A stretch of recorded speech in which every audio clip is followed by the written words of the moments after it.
আসসালামু আলাইকুম।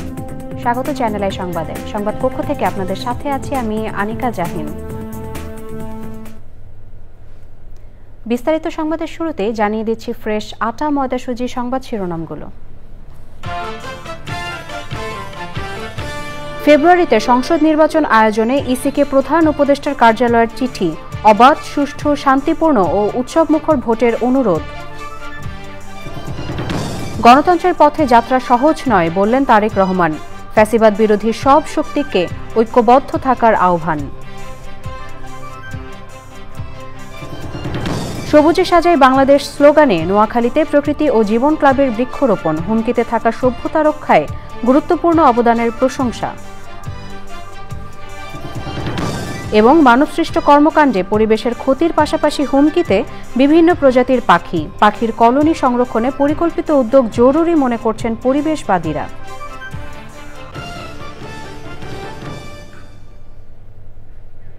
দর্শক, সংবাদ শিরোনামগুলো জানাচ্ছিলাম। এখনকার এই সংবাদ আয়োজন একই সঙ্গে চ্যানেলের ইউটিউব চ্যানেল এবং চ্যানেলের ওটিটি প্ল্যাটফর্ম আই স্ক্রিনে লাইভ স্ট্রিম হচ্ছে। যাচ্ছি বিস্তারিত প্রসঙ্গে। 2026 সালের ফেব্রুয়ারি মাসে রোজা শুরুর আগে জাতীয় সংসদ নির্বাচন আয়োজনের জন্য সকল প্রস্তুতি সম্পন্ন করতে নির্বাচন কমিশনকে পত্র দিয়েছে প্রধান উপদেষ্টার কার্যালয়। এর মাধ্যমে নির্বাচন আয়োজনের জন্য সরকারের পক্ষ থেকে নির্বাচন কমিশনকে অনুরোধের আনুষ্ঠানিকতা সম্পন্ন হলো। প্রধান নির্বাচন কমিশনার বরাবর পাঠানো পত্রে উল্লিখিত সময়ে প্রত্যাশিত মানের অবাধ, সুষ্ঠু, শান্তিপূর্ণ ও উৎসবমুখর জাতীয় নির্বাচন আয়োজনের প্রয়োজনীয় কার্যক্রম গ্রহণের অনুরোধ করেন প্রধান উপদেষ্টার মুখ্য সচিব এম সিরাজউদ্দিন মিয়া। গত 5 আগস্ট জুলাই গণ অভ্যুত্থান দিবসে প্রধান উপদেষ্টা প্রফেসর মোহাম্মদ ইউনূস জাতির উদ্দেশ্যে ভাষণে আগামী বছর ফেব্রুয়ারি মাসে রোজা শুরুর আগে নির্বাচন আয়োজনের জন্য নির্বাচন কমিশনকে চিঠি দেওয়ার কথা বলেন। তারই ধারাবাহিকতায় এই চিঠি পাঠালো প্রধান উপদেষ্টার কার্যালয়। প্রধান উপদেষ্টার ঘোষণার ভিত্তিতে উল্লিখিত সময়ে জাতীয় নির্বাচন আয়োজনের প্রয়োজনীয় কার্যক্রম গ্রহণের অনুরোধ করেন প্রধান উপদেষ্টার মুখ্য সচিব। স্বপ্নের বাংলাদেশ বিনির্মাণে দেশবাসীর সমর্থন চেয়েছেন বিএনপির ভারপ্রাপ্ত চেয়ারম্যান তারেক রহমান। গণ অভ্যুত্থানের বর্ষপূর্তি উপলক্ষে বিএনপির বিজয় মিছিলকে 18 কোটি মানুষের মুক্তির মিছিল উল্লেখ করে তারেক রহমান বলেন, গণতন্ত্রের পথের এই যাত্রা সহজ নয়। ফ্যাসিবাদ বিরোধীদের ঐক্যবদ্ধ থাকার আহ্বান জানান তারেক রহমান। বিস্তারিত মইনুল হাসানের রিপোর্টে। ছাত্র জনতার গণ অভ্যুত্থান 1 বছর পূর্তিতে বিএনপির নেতাকর্মীদের বিজয় মিছিল রূপ নেয় জনসমুদ্রে। কেন্দ্রীয় কার্যালয়ের সামনে থেকে শুরু হয় জনস্রোত, পৌঁছে যায় আরামবাগ পর্যন্ত। বিজয় র্যালির আগে সংক্ষিপ্ত এই সমাবেশ। ঢাকা বিভাগের বিভিন্ন জেলা থেকে বিএনপি ও অঙ্গ সংগঠনের নেতাকর্মীরা অংশগ্রহণে ধীরে ধীরে রূপ নেয় মহাসমাবেশে। দলের নেতারা বলেন, বিএনপির এই জনসমুদ্র প্রমাণ করে জনগণই ক্ষমতার উৎস। বলেন, আগামীর বাংলাদেশে কার্যকর গণতন্ত্র প্রতিষ্ঠা হবে। বৃহত্তর গণতন্ত্রের স্বার্থে, জাতিকে ঐক্যবদ্ধ রাখার স্বার্থে, আগামী দিনে এই দেশে একটি সুস্থ ভোটের স্বার্থে আমরা সকল কিছু মেনে নিয়েছি। বন্ধুরা আমার, আপনারা আজকে স্বতঃস্ফূর্তভাবে 16 বছরের কালো অন্ধকার বিদীর্ণ করে বিজয়ের যে উত্তপ্ত আপনাদের আনন্দের বহিঃপ্রকাশ এখানে ঘটিয়েছে। এই ঐক্য হবে ফ্যাসিবাদ বিরোধী জাতীয় ঐক্য, আমাদের শক্তি হবে। ফ্যাসিবাদ বিরোধী জাতীয় ঐক্য আমাদের শক্তি। বিএনপির মহাসচিব বলেন, একটি সুখী সমৃদ্ধ বাংলাদেশ গড়ে তুলতে চায় বিএনপি। দেশের সমস্ত মানুষকে, রাজনৈতিক দলগুলোকে, ছাত্রদেরকে এবং এটা না বললেই নয়, আমি দেশপ্রেমিক সেনাবাহিনীকেও আমি আন্তরিক ধন্যবাদ ও কৃতজ্ঞতা জানাতে চাই। তাদের সহযোগিতায় আমরা এই বিজয় অর্জন করতে পেরেছি। সমাবেশে ভার্চুয়ালি যুক্ত হন দলের ভারপ্রাপ্ত চেয়ারম্যান তারেক রহমান। বলেন, দেশে গণতন্ত্র ও আইনের শাসন প্রতিষ্ঠায় সুস্থ রাজনৈতিক চর্চা করতে হবে। জাতীয় স্বার্থে ফ্যাসিবাদ বিরোধী শক্তিকে ঐক্যবদ্ধ থাকতে হবে। আমি স্বাধীনতা প্রিয়, গণতন্ত্র প্রিয় দেশবাসীর উদ্দেশ্যে আহ্বান জানিয়ে বলতে চাই, যিনি যেই দলেরই সদস্য, রাজনৈতিক দলেরই সদস্য হন না কেন, আমাদের অবশ্যই সকলের একটি কথা মনে রাখা দরকার। ফ্যাসিবাদ শাসন আমলে আমরা কেউই নিরাপদ ছিলাম না। বিভিন্ন ইস্যুতে আমাদের মধ্যে ভিন্ন ভিন্ন মতভেদ থাকবে, কিন্তু সেই ভিন্ন মত নিরসনে আলোচনা হবে।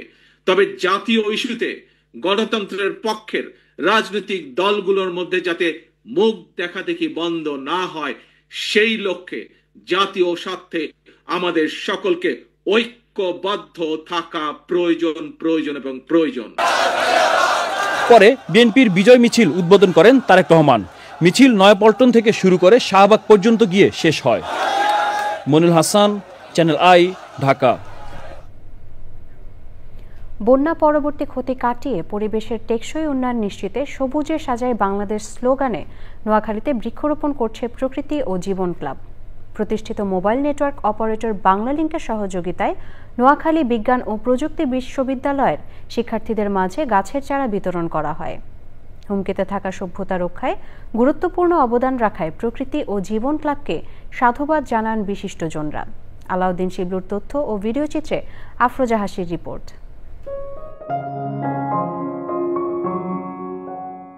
একদিকে তীব্র খরা ও বন্যা, অন্যদিকে সমুদ্রের লবণাক্ত পানির অনুপ্রবেশে বিপর্যস্ত নোয়াখালীর প্রাণ প্রকৃতি।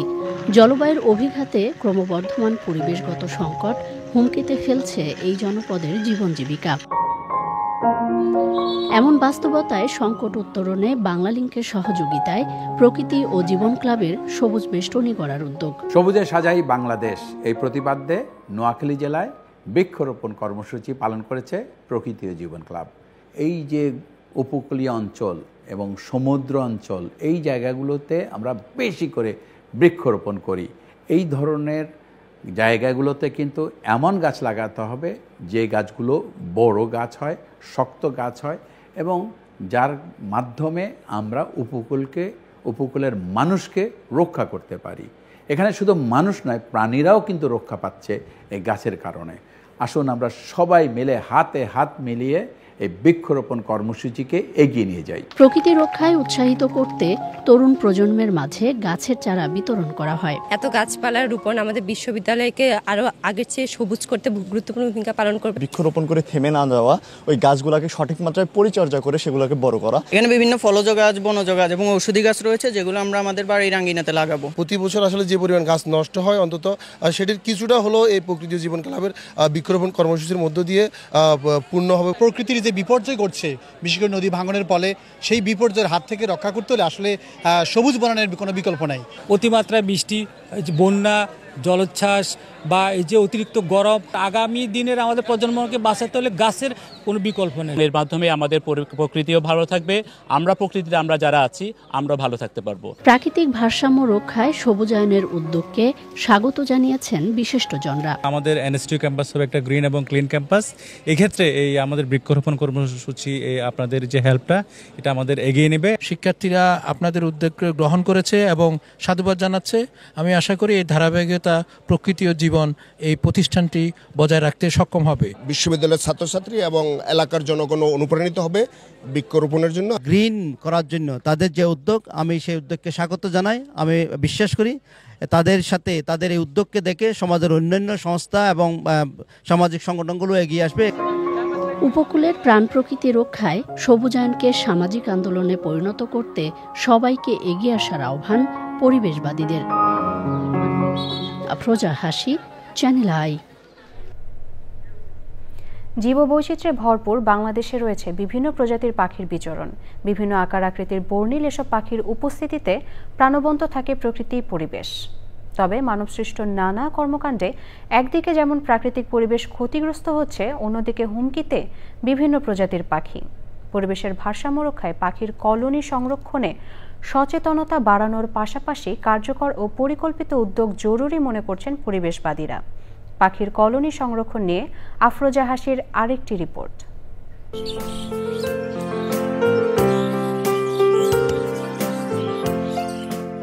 খাবার থেকে শুরু করে আত্মরক্ষা, সব কাজেই বিভিন্ন প্রজাতির পাখির মাঝে রয়েছে অপূর্ব সামাজিকতা। বাঁশঝাড় ও বিভিন্ন বৃক্ষজাতীয় উদ্ভিদে দল বেঁধে বাস করে বিভিন্ন প্রজাতির বক। দিনে একাকী বা জোড়ায় বিচরণ করলেও সন্ধ্যা নামতেই দল বেঁধে বড় গাছে আশ্রয় নেয় পানকৌড়িও। শামুকখোল ও দীর্ঘ চঞ্চু বিশিষ্ট ছোট মদনটাক পাখিও কলোনি তৈরি করে বাস করে। খাদ্যগ্রহণ শেষে পড়ন্ত বিকেলে নিরে ফেরে এসব পাখি। দলবদ্ধভাবে বসবাস করে প্রকৃতির নিপুণ কারিগর বাবুই পাখিও।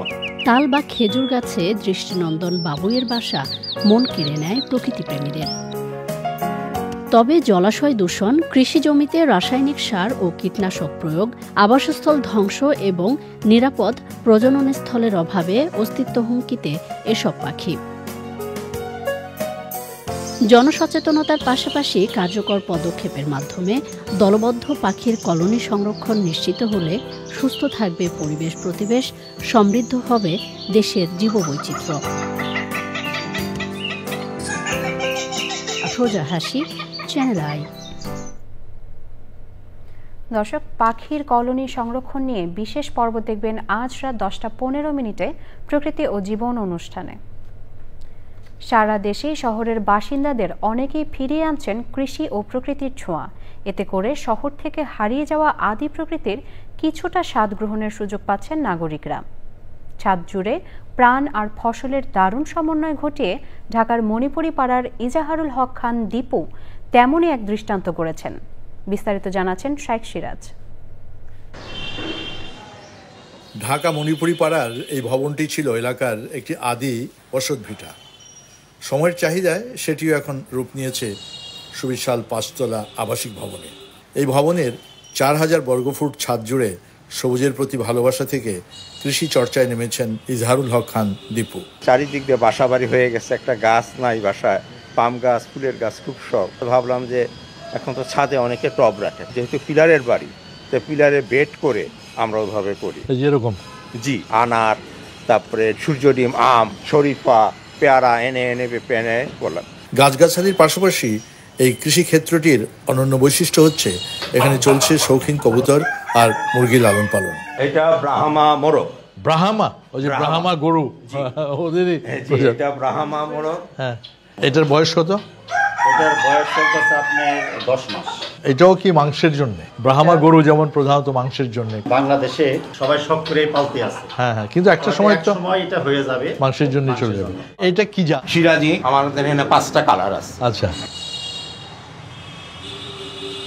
শহুরে জীবনে গৃহবন্দী হয়ে পড়ছে মানুষ, হারিয়ে যাচ্ছে ফল, ফসল, কৃষিক্ষেত্র এগুলোর স্পর্শ থেকে।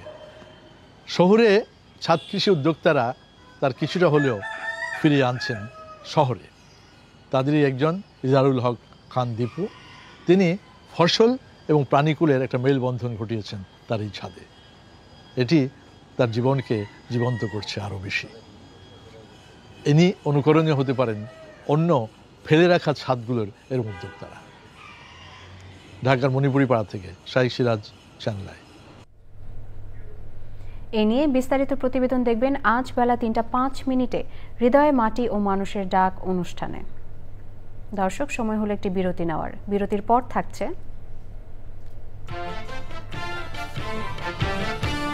জিম্বাবুয়েতে ত্রিদেশীয় অনূর্ধ্ব 19 ওয়ানডে ক্রিকেটে সাউথ আফ্রিকার বিপক্ষে বাংলাদেশের 5 উইকেটের জয়। 10ই আগস্ট ফাইনালে দুদল আবারও মুখোমুখি। দর্শক, বিরতির পর স্বাগত আরও একবার চ্যানেল আই সংবাদে।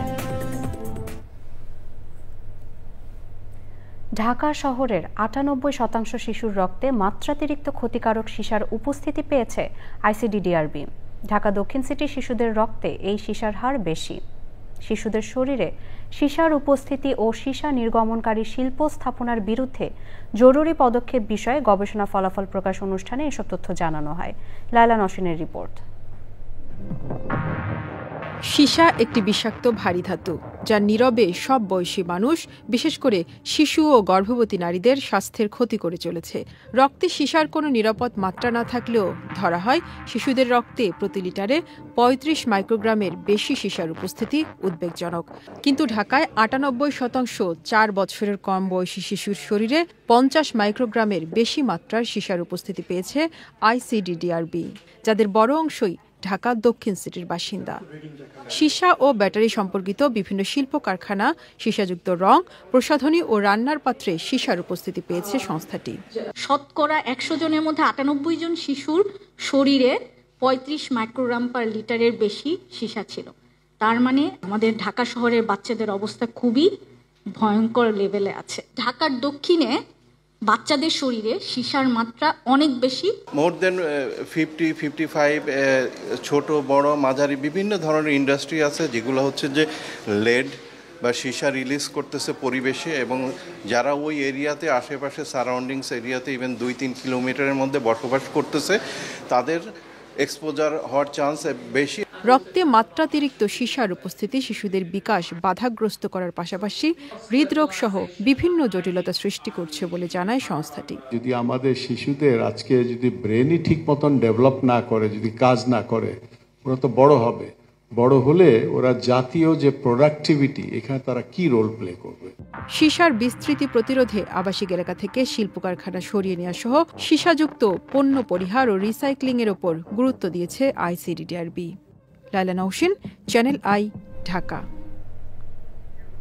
এবারে কৃষি সংবাদ।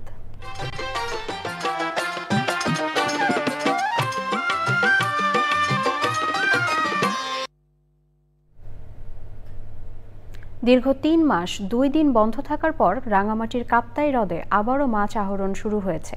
২ আগস্ট মধ্যরাত থেকেই কাপ্তাই হ্রদে মৎস্য আহরণের ওপর নিষেধাজ্ঞা প্রত্যাহার করে জেলা প্রশাসন। মৎস্য আহরণ শুরু হওয়ায় রাঙামাটির 4টি ল্যান্ডিং ঘাটে কর্মচাঞ্চল্য ফিরে এসেছে। রাঙামাটি প্রতিনিধি মনসুর আহমেদের তথ্য ও ভিডিওচিত্রে আল মুকসিদের রিপোর্ট। এশিয়ার বৃহত্তম কাপ্তাই হ্রদে মাছ আহরণ শুরু হয় ৩ আগস্ট ভোর থেকে। বিভিন্ন প্রজাতির মাছ নিয়ে আসেন জেলেরা। তবে হ্রদের পানি বেশি থাকায় এবার বেশিরভাগ মাছের আকার ছোট বলে জানিয়েছে ব্যবসায়ীরা। তবে হ্রদের মাছ আহরণ শুরু হওয়ায় খুশি তারা। মেঘলার কারণে মাছ হচ্ছে না, মেঘলা একটু কেটে গেলে মনে হয় মাছ আরো ভালো হবে, আমি মনে করি। ভালোই আসছে, মাছের সাইজ তেমন ভালো হয় নাই, মাছের কোয়ালিটি ভালো না, মোটামুটি ছোট, সামবিলা ছোট, কেসকিও ছোট, সামবিলার সাইজ ছোট, আর মাছ অনেক কম। গাল্লাই ফুসাতে পারি না, আমরা সদরে ফুসাতে পারি না, আমরা ব্যবসাদার হিসেবে আমরা ক্ষতিগ্রস্ত, গাল্লাই ক্ষতিগ্রস্ত। আমরা ঢাকাতে যাবো, মাছ পৌঁছাবো, এবং বাংলাদেশের আনাচে আপনার যেখানে জেলা আছে কয়েকটা জেলার মধ্যে আমাদের মাছ যাবে, চট্টগ্রামে যাবে এবং বিদেশেও যাবে। গতবারের চেয়ে এবার কাপ্তাই হ্রদে মাছের পোনা বেশি অবমুক্ত করা হয়েছে। লক্ষ্যমাত্রার চেয়েও বেশি রাজস্ব আয়ের আশা করছে বিএফডিসি। কাপজাতীয় মাছগুলোর পোনা অবমুক্তি এবং ডিম ছাড়ার উপর নির্ভর করে। তো এর সাথে আসলে ছোট মাছগুলোর যে প্রজননের যে সময়, সেটার সাথে অনেকটা রাখা হয় না। তো আমরা আশা করি সময়ের কিছুদিন পর আমরা হয়তো আস্তে আস্তে বড় মাছগুলো পাবো এবং পানি কমার সাথে সাথে এর পরিমাণটাও বেড়ে যাবে। রাঙামাটি কাপ্তাই হ্রদ থেকে আহরিত মাছ ঢাকা, চট্টগ্রাম সহ দেশের বিভিন্ন অঞ্চলে সরবরাহ করছে ব্যবসায়ীরা। আল মুকসিদ, চ্যানেল আই। এবারে প্রকৃতি সংবাদ।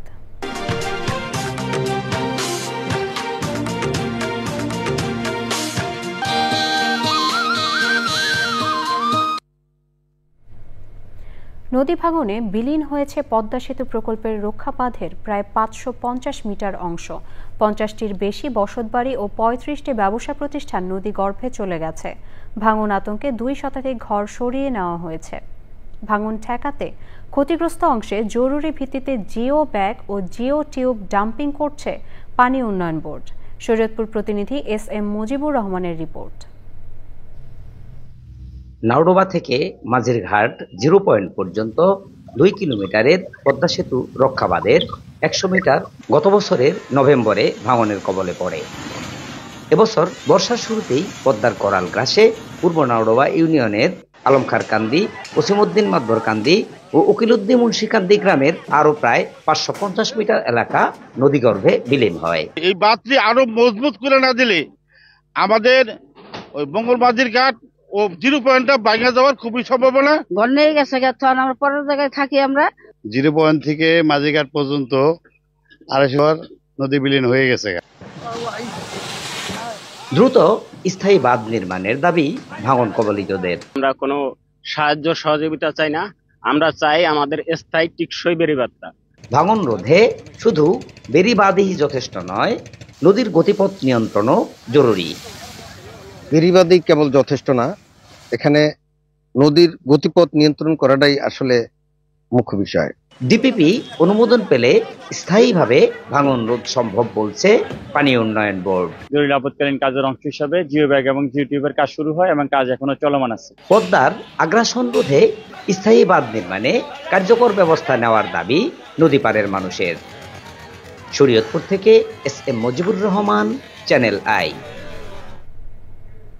সবশেষে ফ্রেশ আটা ময়দা সুজি সংবাদ শিরোনামগুলো জানিয়ে দিচ্ছি আরও একবার। ফেব্রুয়ারিতে সংসদ নির্বাচন আয়োজনে ইসিকে প্রধান উপদেষ্টার কার্যালয়ের চিঠি, অবাধ, সুষ্ঠু, শান্তিপূর্ণ ও উৎসবমুখর ভোটের অনুরোধ। গণতন্ত্রের পথে যাত্রা সহজ নয় বললেন তারেক রহমান, ফ্যাসিবাদ বিরোধী সব শক্তিকে ঐক্যবদ্ধ থাকার আহ্বান।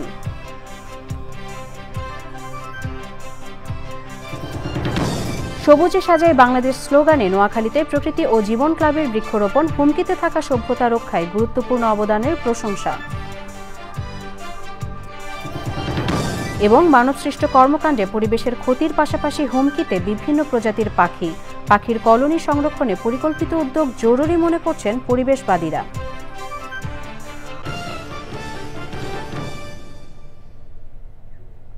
চ্যানেল আইয়ের সর্বশেষ সংবাদ জানতে ভিজিট করুন channelionline.com এ। যুক্ত থাকুন আমাদের সোশ্যাল মিডিয়া প্ল্যাটফর্মগুলোর সাথে। পরবর্তী সংবাদ দেখার আমন্ত্রণ রইল। এতক্ষণ সাথে থাকার জন্য সবাইকে অসংখ্য ধন্যবাদ।